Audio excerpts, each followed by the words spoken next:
me and my family never discussed it to this day. Like Mm. we've never talked about it.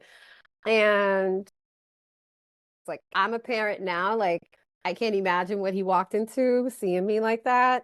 When I think about that, my heart goes out to him because that's very hard to see your child um dealing through that and not and wondering like what happened. Hey, everybody. Before we get started, I just want to let you know that today's episode is going to cover some really sensitive topics. We're going to be talking about suicide, some sexual abuse, and trauma. So please take care of yourself, whatever you need. If you need to stop and come back to the episode, please do. If you need someone to talk to, please reach out. You know, there's always 988 you can call or text. But this is an important episode, we feel. So enjoy. Welcome to the art and science of difficult conversations, where we believe when you communicate better, you live better. As always, I'm one of your co-hosts, Chris, and as always, I'm joined by Lucy. Lucy, today's a big topic. It's one of my not my favorite topics, but it's a topic that's very near and dear to me. I really enjoy talking about this topic. But how do you feel? What's your experience talking about suicide? It is a tricky topic. Actually, one of my family members died by suicide.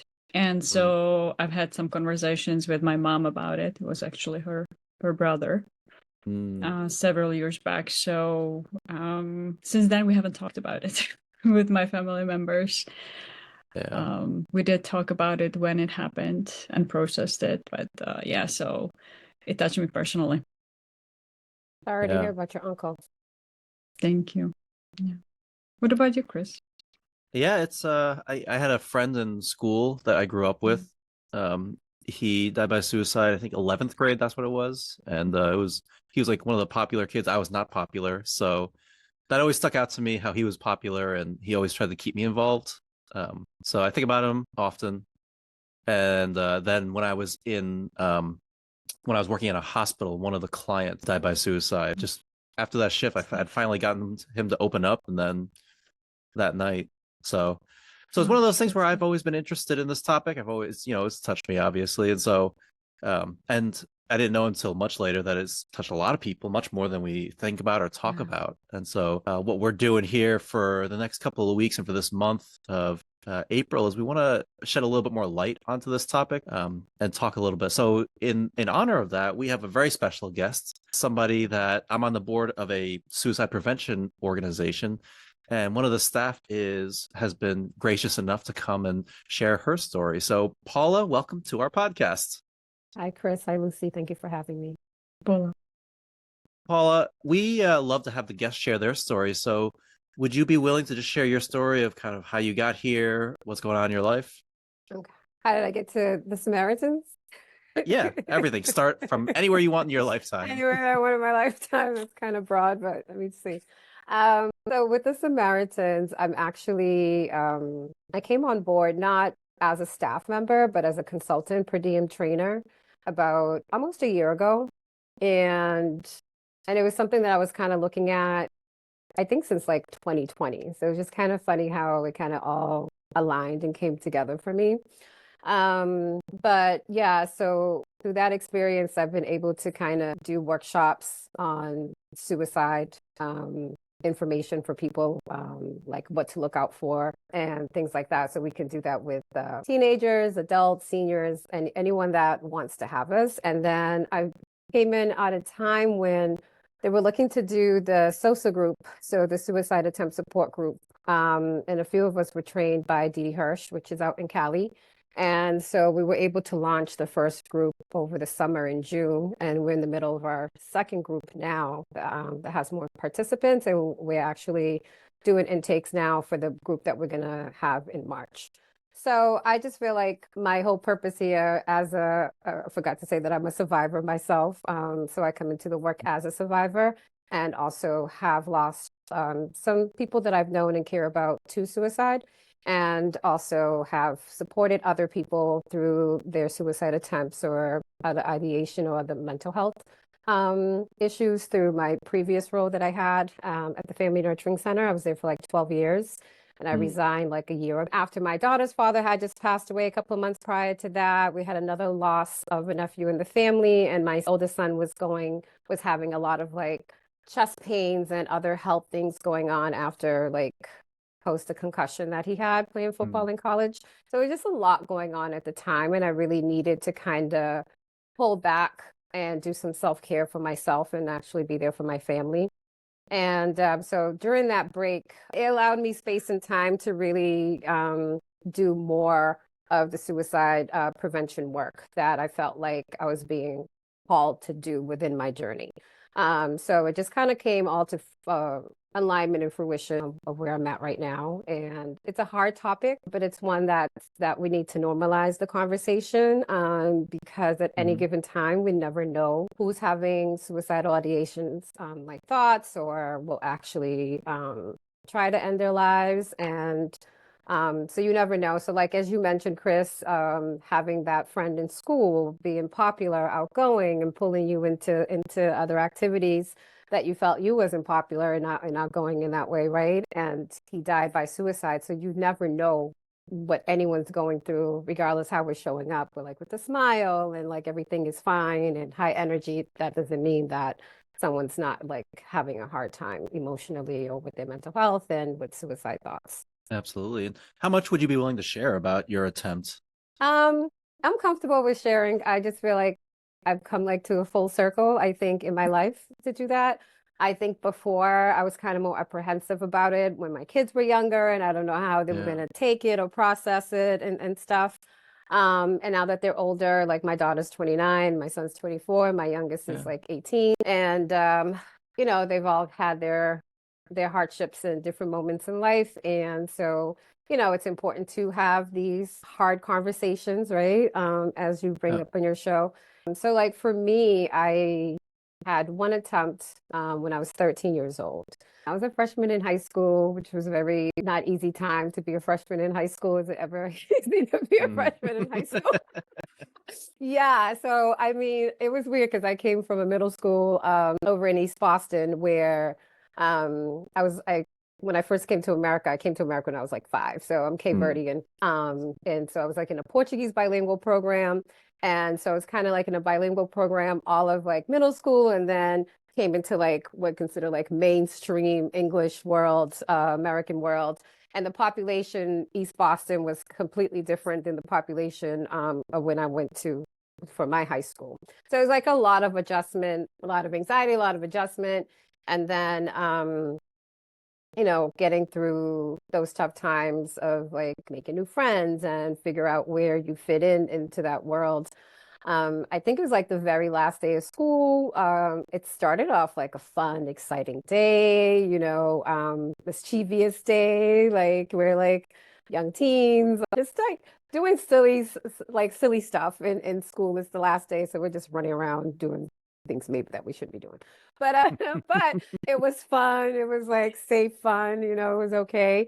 But then the ending wasn't like so fun. So inside, I was sexually assaulted that day inside of my high school. I was raped inside of the school, and I kind of like looking back now, I can say that I kind of like dissociated from myself. Like I felt like I had an out of body experience. Like the version of me that stood up was just like not me anymore, right? I literally walked home that day. I don't know how. I felt like a zombie. And I walked into like my home saying hi to my dad and my grandmother. And then I went in my room and I tried to end my life. And luckily my sister came home. And it's weird because we finally just talked about it like in 2020, during the whole COVID shutdown. Like I was processing a lot of different things, going through like a different healing journey, writing some things out. And that person actually came into my thought, in my mind. And then I had gotten news that person actually passed away. So it was interesting, and like how my thoughts were floating leading up to that. So I was able to tell my sister that, although she came home to get me in trouble, like she came home to tell on me like, oh, they're running around school, they're acting wild today. And I told her that day, I was like, you actually like saved my life because you came in at a critical point, where then my dad was able to come into the room and see me, and of course he was in shock of how I was. And then they automatically, rushed me to the hospital and stuff. So like her coming in to get me in trouble saved my life, right? And after that process, I was immediately after I was in the hospital for, I don't know, probably less than 24 hours, I was immediately taken to like a psychiatric adolescent type of unit. And I stayed there for some weeks, doing different phases of the program. And it was just very weird for me, because I really didn't know that this type of place existed. I didn't really like, I wasn't surrounded or know people that they were like going inpatient, right, at a young age. And where I was like a mixed age group place.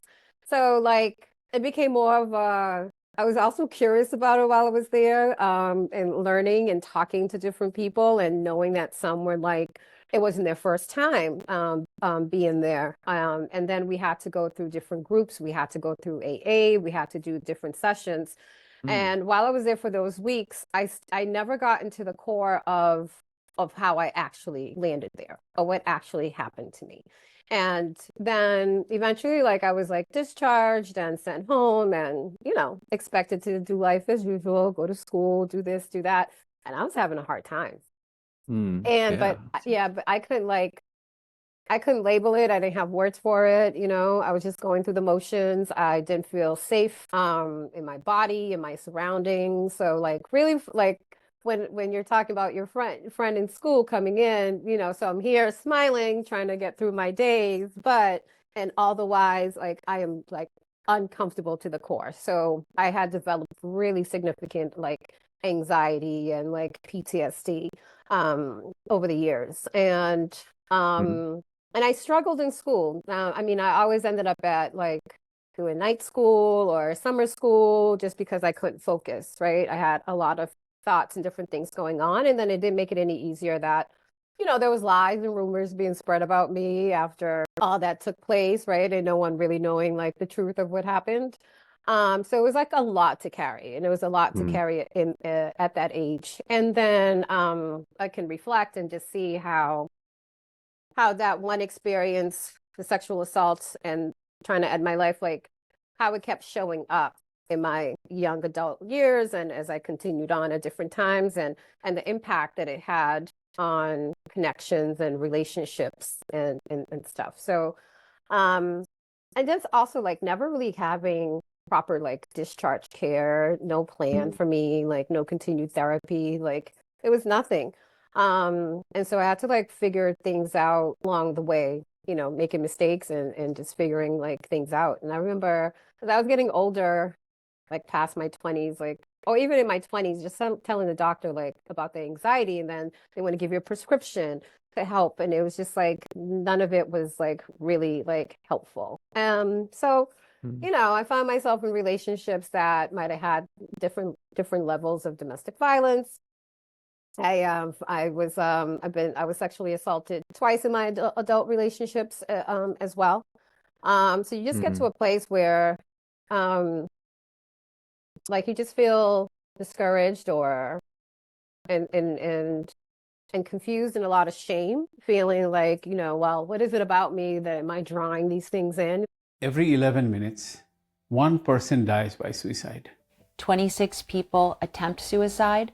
70 people plan a suicide attempt. 265 people seriously consider suicide. Together, we can change these numbers by ensuring everyone has someone to talk to. Help Samaritans make every conversation count. Learn how you can prevent suicide at the Breakfast for Hope on Wednesday, April 30th. Register at breakfastforhope.org. Like all this self-blame and trying to figure things out. And I remember a few times like trying to do like therapy, like culturally we didn't talk about therapy. We or just like in the community at the time, like even in my 20s, like no one was talking about therapy. It wasn't normalized. We didn't know anything about that. At least, and culturally Cape Verdean, we didn't talk about any of that. We weren't doing Sure. that, Yeah, sure. So it was just it was my white friend that I met when I worked at Brigham and Women's Hospital. And like, she was older than me at the time. Like she was like in her 30s and like all of her friends were going through therapy. And yeah, so we were able to talk because I was like still in my 20s. And then she introduced me to someone to meet. And I remember going to meet this person and it was just so weird and uncomfortable. It was like a older white woman and I'm sitting here spilling some of my guts, and I feel so raw and open, and I feel judged. Like, not because even she's judging me, that's just how I feel. Like, I've never had this Yeah. experience before. No one's talked to me about this before. So it was just very weird. And I remember not returning back. Like, I remember my friends like, how did it go? I was like, I felt so weird, so out of place. I felt judged. I was like, even though that might not have Sure. been happening, but it was just very different. And so it wasn't until I got older that I tried like therapy again. But what I found in the recent years, before I got to the Samaritans, I was at my previous employer for like 12 years. And in those 12 years, I've supported different levels of trauma, community violence, housing, Department of Children and Families, families involved with the department and supporting them through their service plan and courts and all different things. So I was able to dabble in different areas of problems, which was, I learned a lot. But what I also learned is that people are still leaving places without like a discharge plan, or being connected to services in the community timely. I remember during 2021, I had one young man, he was like 16, and the first place discharged him, never spoke to his mother. There was like, the language barriers. They never thought to like get an interpreter. She had no idea what to do. And then he continuously kept feeling suicidal, but at least he was vocal. So he would come in, we were able to call the best team. And every time you get a new best team person, you got to go through the whole thing all over again. And they didn't have enough beds. They had people in regular emergency room spaces. And then he was placed in another psychiatric hospital for a little bit.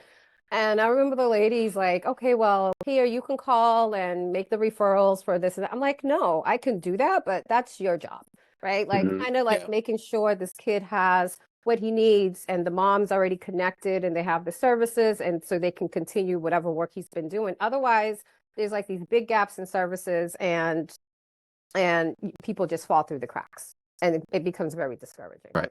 So yeah, that's a little bit of all over the place of where I've been. Yeah. How I got here. What a powerful story. When you came back and you were back in school and you were back with your family, what did people say? Did people even acknowledge that you were missing? Especially your family, but also your friends at school.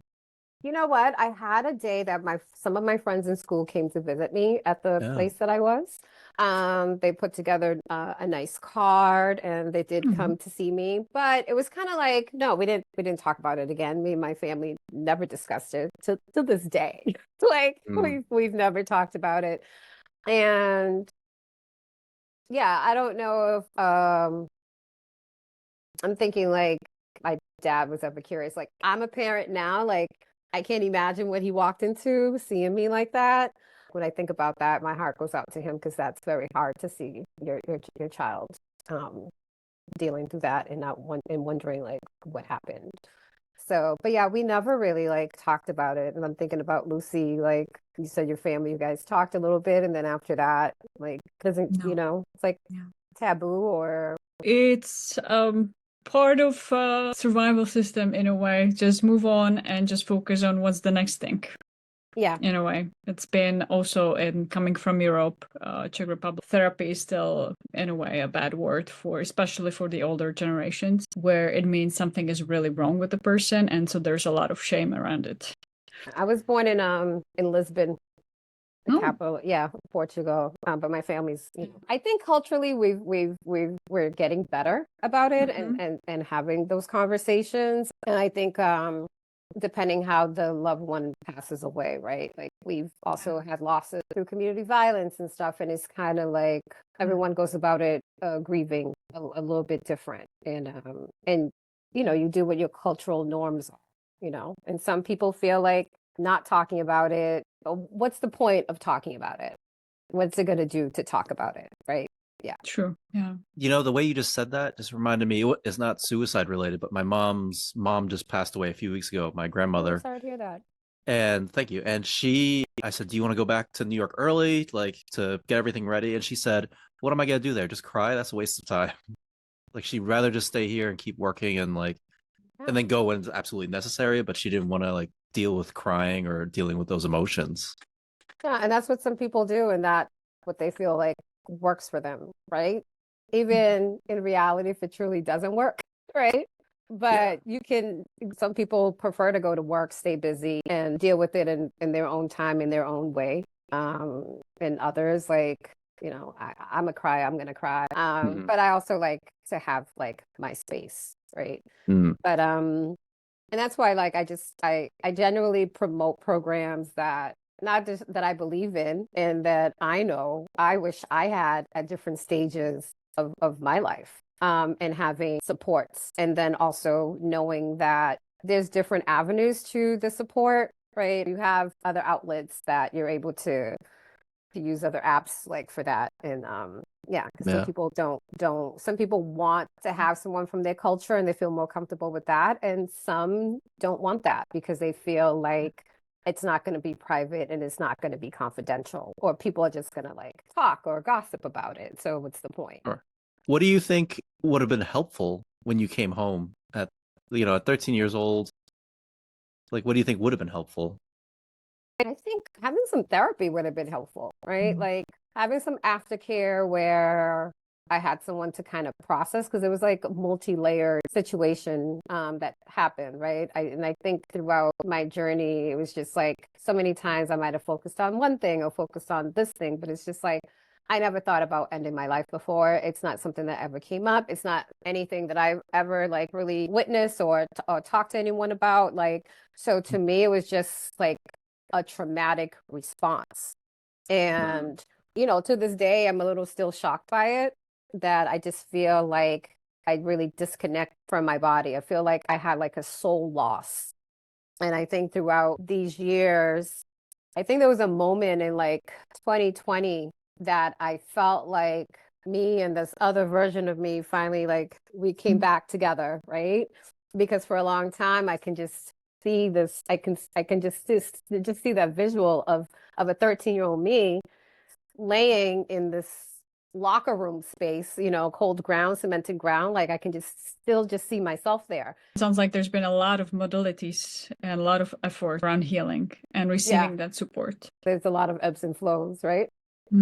Yeah, it's for like, sure. Yeah. like, healing is not like this Linear. affirmation meme that we put up, right? It's like those ugly That would be moments. nice. Yeah, those moments you're literally crying on the ground and like you're really like feeling raw and bare. Like, yeah, there's so many parts of it.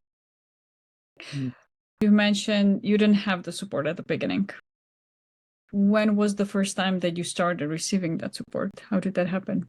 I don't feel I ever was able to connect with anyone to really flush through that moment in my life.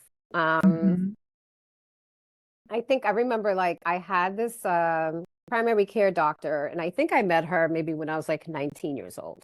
And I had her for maybe 20 years or something like that. And for years, I felt like she never really listened to me because I was young, and I had like my daughter at like 20, and like I just felt like she never was really listening to me. I remember, God bless her soul, because she did pass away from breast cancer.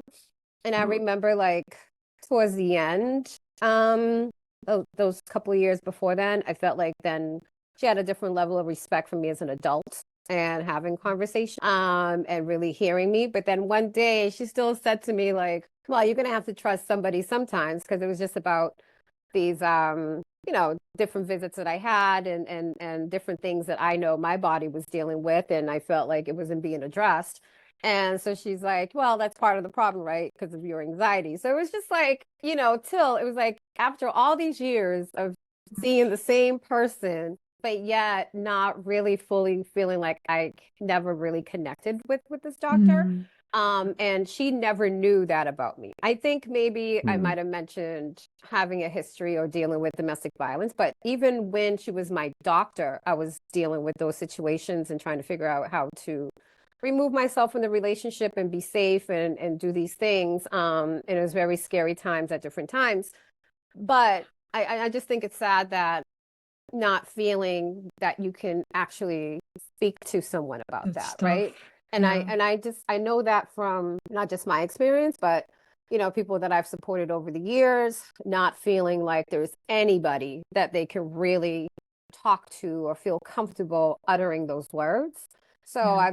I'm always humble when I'm meeting someone for the first time, and there's a level of comfortability that we've created in that short moment of space that I've had, like even a man tell me I was sexually assaulted, right? Yeah. Or a young lady sitting across from me, like I've never said this to anyone before, but I'm saying this to you, I was assaulted, right?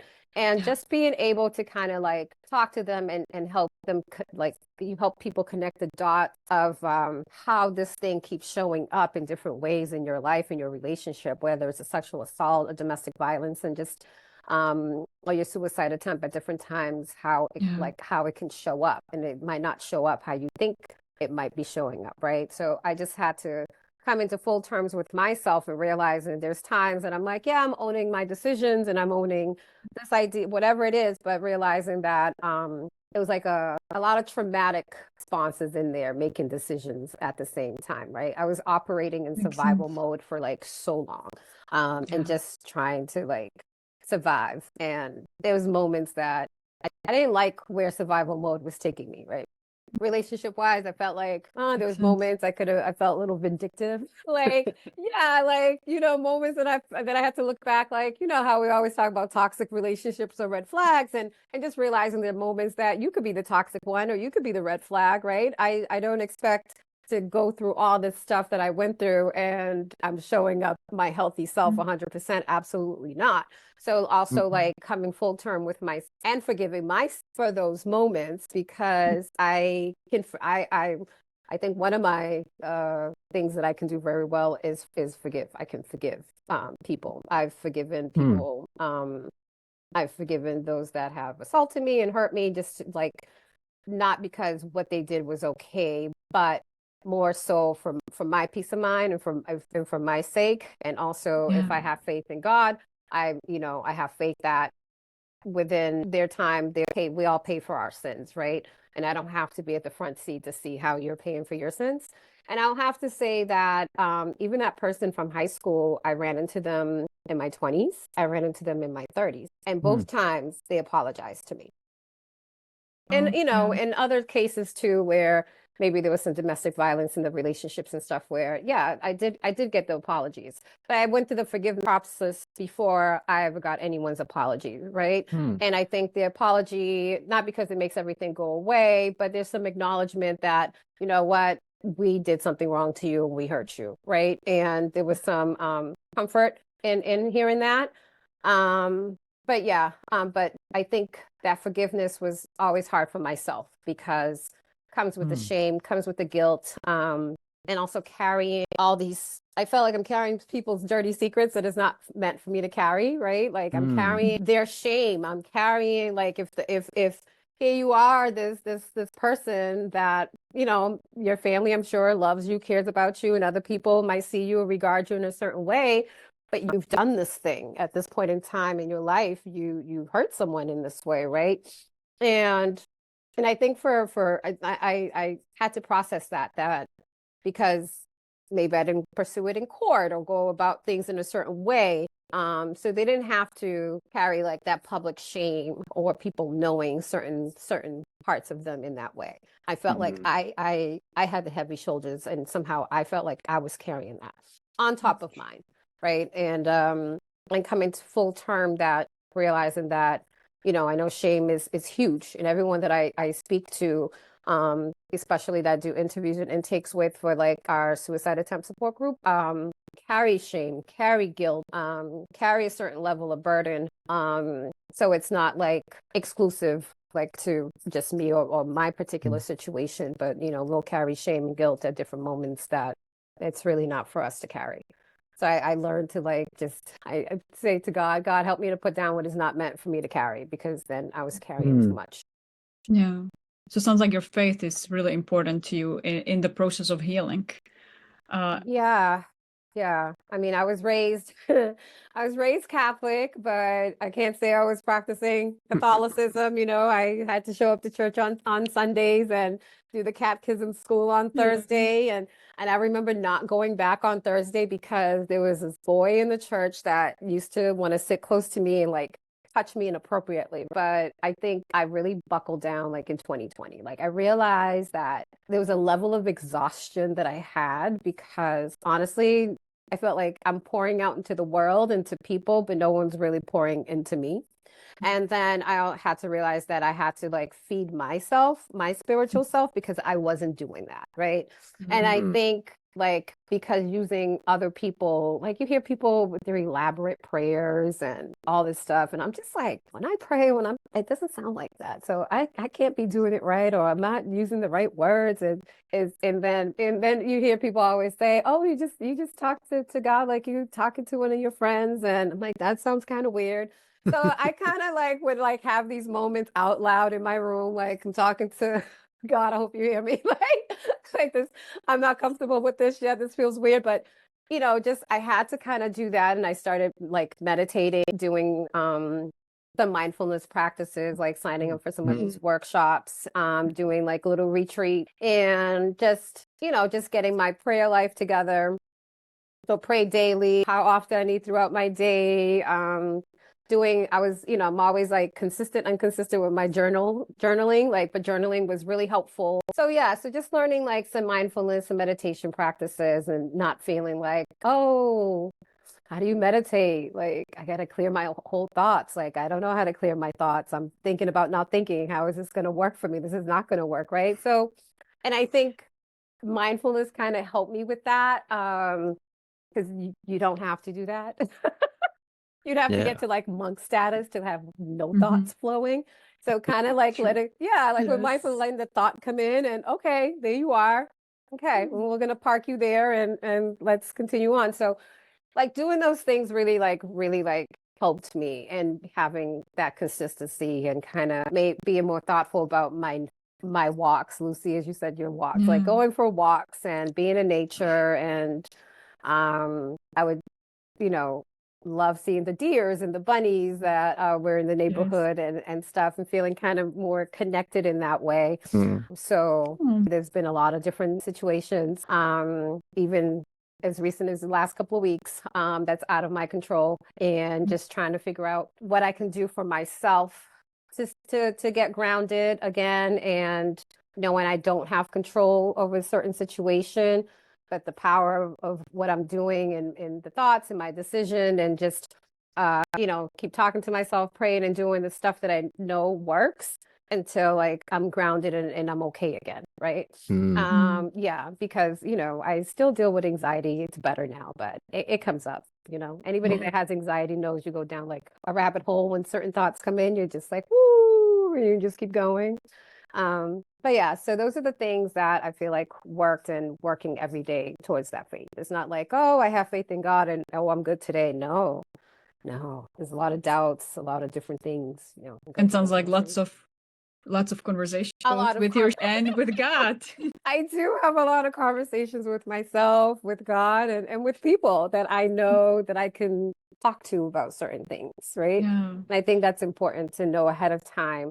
Yeah, I have all these people in my life, but who can I talk to during this time, right? Because although our loved ones or people we care about mean well, but sometimes that might not be the go-to person for this particular situation. Just throughout your entire experience, from high school all the way till now, aside from the gossiping or just not talking about it at all, what were some other unhelpful things that people did or said that were definitely not helpful? I think there's a lot of judgment. It's like when we look at kids or we look at teens, right? It's just like, oh, they're having this hard time, and it's easy to label someone. It's easy to kind of look at where someone's at this moment and feel like, you're never going to accomplish any great things in life. You're not going to be successful. You're not going to do this.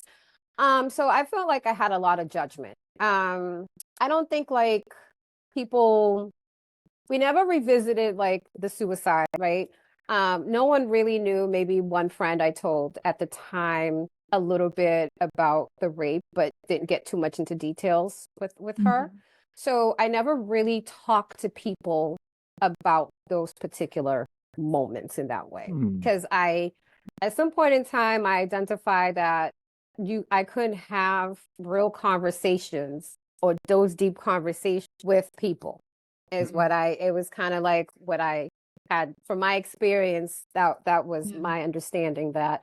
And so as I got older and I was dealing with certain situations, and if anyone's been involved in anything that's like a domestic violence where there's some level of like control or gaslighting or manipulation, some get physical, not all get physical, but there's different ways of abuse. And like, and it goes into those ebbs and flows, and you know, your friends and or family love you and they don't want to see you in those type of situation or be with someone that they consider unhealthy for you, or seeing that you might be spiraling or you might be having a hard time. But because they lack that knowledge and information, their care can come off as like judgment. So I feel like I had a lot of judgment. And then, like I said, I kind of in my head, like, okay, I can't talk to people about stuff, right? And I can talk to you about certain things, but we can't get like too deep. And I felt like for a long time, I felt like I was very like superficial in the way like, oh, okay, you guys want to go out, you want to hang out. You want me to be the fun Paula, let me be the fun Paula and let me not be like too serious or whatever. And I think professionally over time, it took me a long time to figure out where I'm supposed to be or what I'm supposed to do in life. So I always within that anxiety of not trying certain things and having fear and being scared and kind of like paralyzing myself at certain moments, but still I was still brave enough that I was like, okay, I'm gonna try this, and this is okay, I tried it.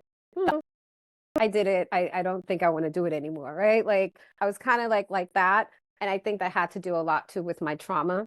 And I think just realizing what I was good at, right? Because no one's like really telling you like, oh, you're really great at this, so you should try that, or da da da da da. Like no real encouragement. I had insomnia for years. Like I could not sleep, and every noise, I'm jumpy, right? Like people are not around for that and don't really know. And then the next day, like you still have to get your kid out to school. You have to go to work. You had no sleep.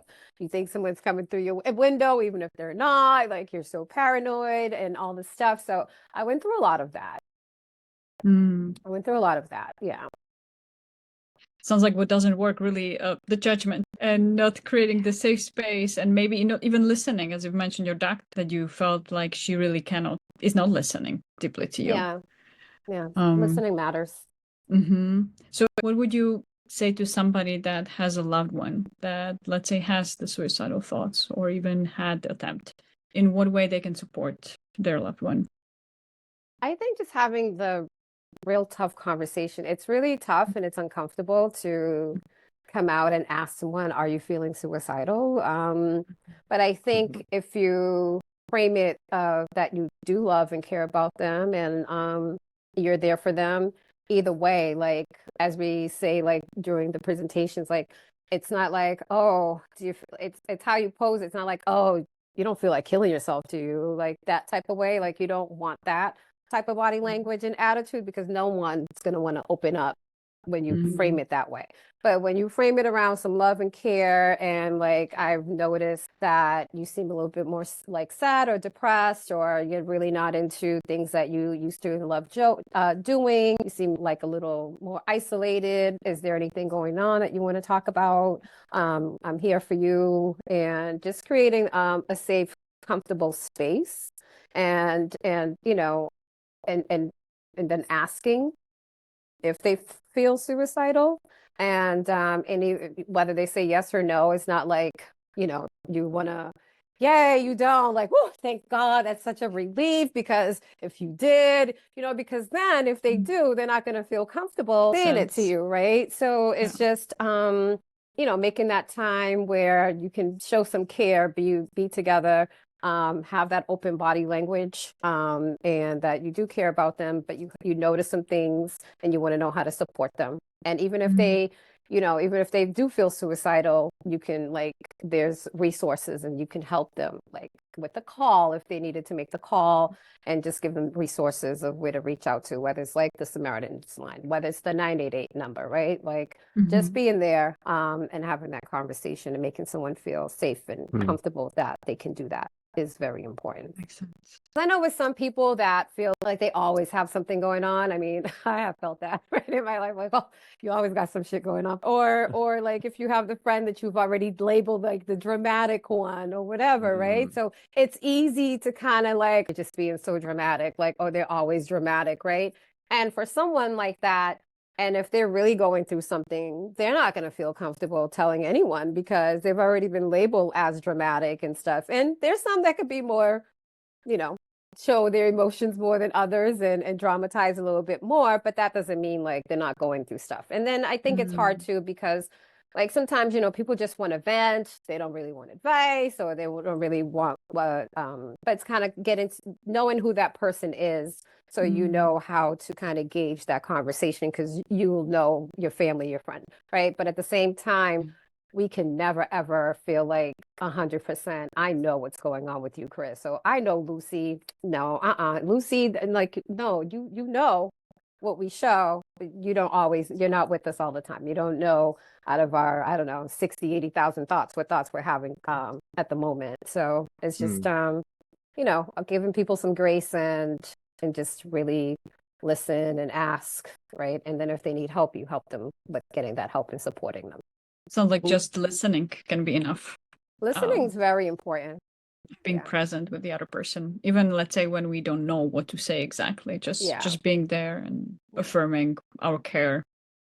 Yeah, I think no matter what situation I've helped with people, whether if it was an issue with the school, a behavioral concern, or food insecurities, whatever the situation may be, like people just want to know that they're heard and someone's actually listening to them. And there's some things, that I could have offered like tangible to help you exactly at this time, or maybe I don't have the answer to this particular problem, or I don't know how to help you at this time. But just being honest, like I'm not sure how to do that or what services are for that, but I can look into it and I can get back to you, right? Like even if it was a situation like that, it's just like listening with some care is it's important. Have some compassion. And just out of curiosity, for those who have experienced it or just living with these thoughts and feeling that shame and guilt for themselves, what advice would you have for them to either start opening up or start finding that resource and support? Yeah, I think it's important to just find what works for you. And I think people that, you know, some people more open than others, right? And trying new experiences and a therapist, or some people might have had a negative experience with a therapist, or family wise, it's judged upon, so you don't feel like you can go and get therapy. But I think it's just about having some patience with your practicing that's self-compassion. I know it sounds tacky and we'd say it mostly nowadays, but it's so true. It's just like if you can show like empathy or compassion if someone said something to you, but also doing that for yourself and having some patience and giving yourself some grace, right? And don't feel like you have to have it all figured out and rush through. And just being open to different ideas or different programs or groups or therapy that can kind of like help you along the way. Like for some people, it can be one thing or it could be multiple things, right? And just allowing yourself to be stretched enough, right? To see what the root cause, right? We can we can deal with things around us, but sometimes we never get to the root cause. And for some people, it's scary to go inward to really work through those things, right? And so I just feel like you need to have some patience with yourself as and look at it like it's a journey, right? It's just, I like to think now that it's just a self-discovery journey while we're here, right? And figuring out what works for you, right? And without causing additional harm to yourself or harm to others, but what can work for you. And just because this worked for me doesn't mean it's going to work for you. But just trying to figure out what works for you. There's a lot of, and I would like to think there's a lot of options out there, but there's also like, you know, financially it makes things hard and not that accessible for everybody, right? It's, there's like great groups, or retreats that you can go into and stuff, but they can be very pricey, right? Even certain, modalities to tap into when it comes to mental health. Even those have like financial barriers for people and stuff. So it's important to find the people that will accept your insurance or can do a sliding scale fee on things. And I know the cost of living is expensive for everybody, but even people that are providing services, like, are there times that you can offer maybe something on a voluntary service or a sliding scale fee to really like help people where it's not going to be a huge burden financially on you. So like for me, I just I believe in volunteering. I believe in giving my time. Even though I'm not doing certain work anymore. But there's people that will still reach out to me that I'll connect them to the resources or places where I'm still connected with, so they can get that referral or get the services that they needed, or trauma support or grief support, or maybe it's just a gift card when you gift card to get these groceries, like whatever it is. I'll keep like a network so I can help people as I can. So I just think, yeah, definitely having some patience and figuring out what works for you and being a little bit open about it could be helpful. Paula, thank you. We really appreciate you sharing your story and sharing everything. Thank you. For those of you in the Boston area, Samaritans is having a Breakfast for Hope event on Wednesday, April 30th. I always get the dates wrong, but Wednesday, April 30th in the morning. Where Paula will be speaking early, or Paula will actually be speaking to share her story and share more inspirational stuff about her life. And if you're able to come, let me know. I'm happy to have you as a guest of mine. Come on down. But if they're not in the Boston area, Paula, how can people find you or connect with you and connect with other resources? Well, so they can connect with me definitely through the Samaritans, like times that people have different organization or people that I know might put a request for a workshop and can just say on the note, hey, I request Paula.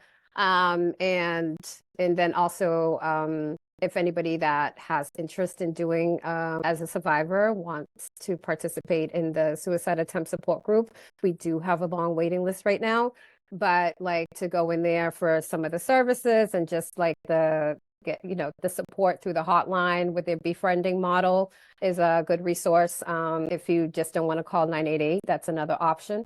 And then for me, I also have my personal email, which is my first name, Paula at Grateful Kriala. Kriala means, Kriala is kind of like an endearment term that Cape Verdeans use with Cape Verdean women. It's just like Kriala, it's like Cape Verdean woman. So, and I'm always basking in gratitude because I'm so grateful for my life and where I'm at in life. And we all have different ways of measuring success. So mine might not be attached to like, I don't know, some fancy car and triple six figures or whatever, but just where I'm at in life, being able to support other people and be there for other people and helping them throughout their journey is, I'm so humbled to be able to do that and having these conversations. I think they're so important and it's needed. And you realize how much you have in common with people. It could be a 45-year-old, 54-year-old white male or someone that goes, they pronouns as they, them, right? None of that matters, right? Like when we are having like just connected at a human level and just speaking of humanity and the stuff that we all actually need, safety, love, care, understanding. So I think that's all universal stuff. Paula, thank you again for sharing your story. We really appreciate you being open and really inspiring kind of the journey you've been on and the healing you've been able to find. Yeah. Thank you. Thank you for having me. And yeah. Sorry, I might have been all over the place, but I get it. It's all good. We are basking in gratitude for having you as a guest now. Thank